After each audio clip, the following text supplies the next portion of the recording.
اس وقت دنیا میں دو فتنے بہت عظیم ہیں اور بدقسمتی سے دونوں کو بڑا فروغ حاصل ہو رہا ہے، اور دونوں کے تعلق حضور صلی اللہ علیہ وسلم کی شخصیت سے۔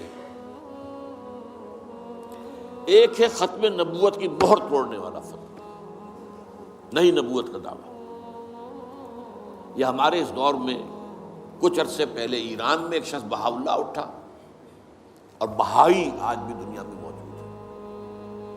اور مسلمان ممالک میں موجود ہیں، اور ان کے جو ہے وہ اپنے دفاتر ہوتے ہیں، ان کے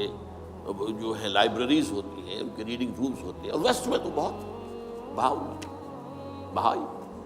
یہاں تو آپ زیادہ واقف ہیں۔ لیکن اس کے بعد جو بہت بڑا فتنہ اس وقت ہے، جسے مسلسل فروغ حاصل ہو رہا ہے ابھی، اور اسے وہ اپنی صداقت کے دلیل کے طور پر استعمال کر رہے ہیں، کیونکہ پوری مغربی دنیا ان کے پشت پر ہے، وہ ہے قادیانیت کا فتنہ۔ پوری مغربی دنیا آج آپ کو معلوم ہے پورا مغرب لفظ جہاد سے کانپتا ہے، جہاد کو گالی بنا دیا، جہادسٹ۔ یہ گویا کہ ان کے نزدیک کسی کو کنڈیم کرنا ہو تو جہادسٹ ہے یہ۔ تو یہ جہاد، اس جہاد یعنی قتال کی نفی کی تھی غلام احمد قادیانی نے، اسی لیے انگریزوں کا چہیتا بنا تھا، اس لیے کہ ظاہر بات ہے کہ ہندوستان میں انگریز آ تو گیا تھا، لیکن اس نے یہ نوٹ کر لیا تھا کہ مسلمانوں کے اندر تو جراثیم موجود ہے بغاوت کے، مسلمانوں نے دل سے ہمیں تسلیم نہیں کیا۔ اس کی وجوہات تھی۔ ایک بات تو یہ تھی کہ مسلمانوں سے تو تم نے حکومت چھینی، ہندو تو پہلے مسلمان کا غلام تھا، اب تمہارا ہو گیا، تو ہندو کے لیے تو معاملہ چینج آف ماسٹرز کا تھا، آقا بدل گئے، یہ تو نہیں کہ وہ حاکم سے محکوم بنایا گیا ہو۔ جبکہ مسلمان حاکم سے محکوم بنائے گئے تو ان کے اندر تو لازماً ایک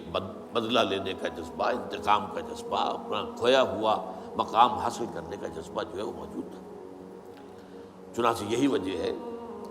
کہ حضرت سید احمد شہید بریلوی رحمۃ اللہ علیہ کی تحریک چلی، اگرچہ بہرحال مشیت تیز تھی اور کچھ ان کی بھی اجتہادی غلطی سے وہ ناکام ہو گئے، دنیاوی اعتبار سے بالا کوٹ میں شہید ہو گئے، لیکن یہ ہے کہ اس نے ایک سور پھونک دیا تھا مسلمانوں کے اندر جہاد کا۔ ان کے بعد بھی طویل عرصے تک اس علاقے کے اندر انگریزوں کے خلاف جو ہے وہ جہاد جاری رہا ہے، مسلسل جاری رہا ہے۔ اور اس کے بعد آپ کو معلوم ہے کتنے ہی علماء تھے جو پھانسی چڑھائے گئے ہیں، جن کو جو ہے کالا پانی بھیجا گیا ہے کہ علماء نے اس کو جو ہے دارالحرب قرار دے دیا، اور دارالحرب کے اندر رہتے ہوئے مسلمان کے لیے فرض ہوتا ہے کہ وہ اس دارالحرب کو جو دارالاسلام بنانے کی جدوجہد کرے۔ یہی وجہ ہے کہ 20ویں صدی کے آغاز تک بھی ہمیں سراغ ملتا ہے وہ ریشمی رومال کی تحریک۔ میرے نزدیک جو 14ویں صدی ہجری کے جو مجدد تھے حضرت شیخ الہند رحمۃ اللہ علیہ اسیر مالٹا، ان کی ریشمی رومال تحریک جو تھی وہ یہی تھی، ایک تدبیر تھی، بہرحال وہ نہیں چلی، ناکام ہو گئی، یہ دوسری بات ہے۔ تدبیر یہ تھی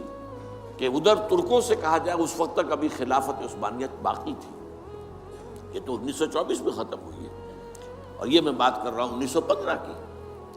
کہ وہاں کسی کو بھیجا جائے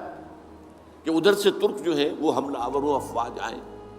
اور ادھر افغانستان بھیجا جائے کسی کو، وہاں سے افغانستان سے مسلمان حملہ کریں اور ادھر اندر سے ہم بغاوت کریں تو انگریز کو یہاں سے اٹھا کر پھینک دیں۔ لیکن بات جو تھی، پھر میں کہوں گا مشیت اس کی قریب معاملہ ہوتا ہے۔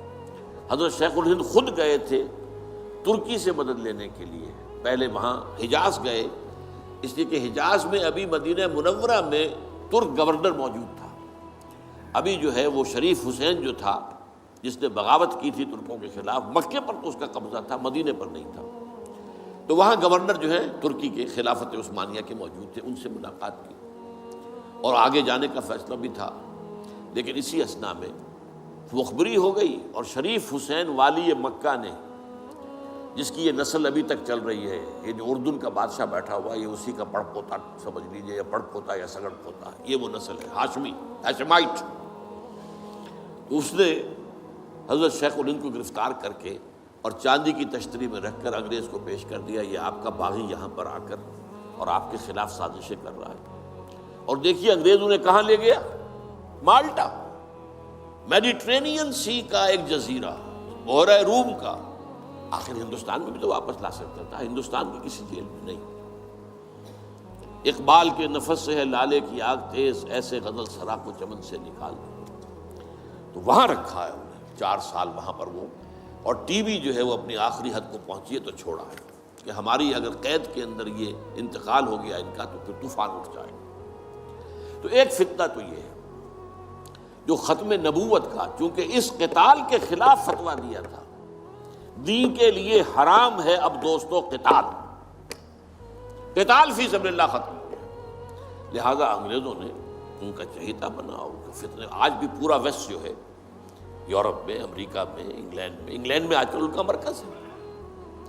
اور ان کے خطبے جو ہیں اس کے امام جو کہلاتا ہے خلیفہ، وہ آپ کو معلوم ہے کہ وہ سیٹلائٹس کے اوپر جو ہے وہ نشر ہوتا ہے۔ دوسرا فتنہ جو ہے جو اپنی تاثیر کے اعتبار سے اس پہلو سے اس سے بھی زیادہ خطرناک ہے کہ وہ زیادہ پھیل رہا ہے اور اس کا ادراک اور احساس نہیں ہے۔ ختم نبوت کا معاملہ تو ایسا ہے جو اتنا واضح ہے، کسی کا نبوت کا دعویٰ کرنا اتنا واضح ہے کہ ہر مسلمان سمجھ لے گا کہ واقعی وہ تو دائرہ اسلام سے خارج ہو گیا، اور جو اسے مانے وہ دائرہ اسلام سے خارج۔ چنانچہ یہ فیصلہ جو ہے ہمارے ہاں آپ کو معلوم ہے، سرکاری سطح پر، حکومتی سطح پر، ریاست کی سطح پر، پارلیمنٹ نے طے کیا کہ قادیانی خواہ وہ ربوائی ہے اصل قادیانی، خواہ وہ لاہوری ہے جو لاہوری احمدی اپنے آپ کو کہتے ہیں، وہ دونوں دائرہ اسلام سے خارج ہیں۔ لیکن یہ دوسرا فتنہ وہ ہے کہ جو اندر ہی اندر جیسے دیمک جو ہے لکڑی کو کھا جاتی ہے، ان کا یہ فتنہ ہے انکار حدیث کا فتنہ۔ قرآن مانیں گے، قرآن کو سمجھیں گے، حدیث ہاں ٹھیک ہے، حدیث اپنی جگہ ہے، اس میں اخلاقی تعلیمات جو ہیں ان کو ہم سر سے سینے سے لگائیں گے، لیکن مطاع جو ہے حضور کی ذات صرف اپنے زمانے کے لیے تھی، بات کے لیے نہیں۔ میں نے جو آج آپ کو آیات سنائی تھی، قل اطیعوا اللہ واطیعوا الرسول، اے نبی کہہ دیجئے اطاعت کرو اللہ کی اور اطاعت کرو رسول کی صلی اللہ علیہ وسلم۔ فَإِن تَوَلَّوْا، پھر اے نبی اگر یہ پیٹھ موڑ لے، فَإِنَّمَا عَلَيْهِ مَا حُمِّلَ وَعَلَيْكُمْ مَا حُمِّلْتُمْ، تو ان سے کہہ دیجئے، انہیں یہ بات بتا دیجئے کہ جو ذمہ داری ہم نے ڈالی اپنے رسول پر وہ اسی کے مسئول ہوں گے، جو ذمہ داری تم پر پڑی ہے اس کے مسئول تم ہوگے۔ وَإِن تُطِيعُوهُ تَهْتَدُوا، اور اگر تم ان کی اطاعت کرو گے تبھی تم ہدایت پر ہوگے۔ دوسرا سورۃ تغابن کی آیت میں نے آپ کو سنائی تھی، وَأَطِيعُوا اللَّهَ وَأَطِيعُوا الرَّسُولَ فَإِن تَوَلَّيْتُمْ فَإِنَّمَا عَلَىٰ رَسُولِنَا الْبَلَاغُ الْمُبِينُ، اطاعت کرو اللہ کی، اطاعت کرو رسول کی صلی اللہ علیہ وسلم۔ پھر اگر تم نے پیٹھ موڑ لی تو جان لو کہ ہمارے رسول پر تو صرف پہنچا دینے کی ذمہ داری تھی، آگے تم مسئول ہو کہ تم تک جو پہنچا دیا گیا تھا پیغام تم نے اسے قبول کیوں نہیں کیا۔ یہ جو اطاعت رسول ہے یہ دائمی ہے، یہ ایسا نہیں ہے کہ صرف حضور اس کے لیے الفاظ استعمال کر دیتے ہیں۔ وہ مرکز ملت اپنے دور میں، اپنے زمانے میں مرکز ملت تھے محمد صلی اللہ علیہ وسلم، لہٰذا امیر جماعت کی حیثیت سے، امیر ملت کی حیثیت سے ان کا حکم مانا جانا ضروری تھا۔ لیکن آئندہ تو جو بھی امیر ہوگا، جو بھی مرکز ملت ہوگا، جو بھی حکومت بنے گی، جو بھی مسلمانوں میں حاکم ہوگا، ان کی اطاعت فرض ہے۔ اور یہ فتنہ اس تیزی سے پھیلا ہے، اس تیزی سے پھیلا ہے، اس لیے کہ شریعت کی بہت سی پابندیاں ان لوگوں نے اسی حوالے سے حدیث کو اٹھا کر پھینک دیا۔ پردہ کوئی شے نہیں ہے، کوئی خاص شے نہیں ہے، پردہ جو ہے یہ تو ایک خاص دور کا کلچر تھا بس۔ اب قرآن مجید کی آیات کی جو ہے وہ غلط تعویلیں کر رہے ہیں، ترجمے غلط کر رہے ہیں۔ اب عام آدمی جو ہے، عام جدید تعلیم یافتہ آدمی جو ہے، اسے کہاں عربی کا پتہ ہے، وہ اسے کہاں پتہ چلتا ہے کہ یہ جو آیت کا ترجمہ کیا جا رہا ہے یہ غلط کیا جا رہا ہے، ٹیڑھا کیا جا رہا ہے۔ یہی آیات کے ترجمے میں تحریف قادیانیوں نے کی ہے۔ ان کا ایک عام مبلغ اور ان کے زیر اثر کوئی شخص آئے آپ سے بات کرے، آپ ہکا بکا رہ جائیں گے، وہ آیتوں پر آیتیں پیش کرے گا، لیکن ترجمے اس کے غلط کر رہے ہیں۔ آخر وہی آیتیں ہیں جو 1400 برس تھے مسلمان جو ہیں صحابہ سے لے کر اور ہمارے دور تک علماء پڑھتے آئے ہیں، ان کا ترجمہ انہوں نے کیا۔ تو یہاں پر بھی یہ ہے کہ وہ تعویلیں غلط کرتے ہیں، اور ایسی ایسی تعویلیں کہ ذرا سے بھی عقل اگر ہوتا کیا ہے انسان کی مت ماری جاتی ہے۔ کسی خاص معاملے میں آپ کسی شخص سے متاثر ہو گئے، اب اس کی ہر بات آپ قبول کرتے جائیں گے، اس پر جو ہے تنقیدی نگاہ نہیں ڈالیں گے، یہ کمزوری ہے۔ چنانچہ ایسی ایسی تعویلیں بھی ہیں کہ یہ قرآن مجید میں جو آیا ہے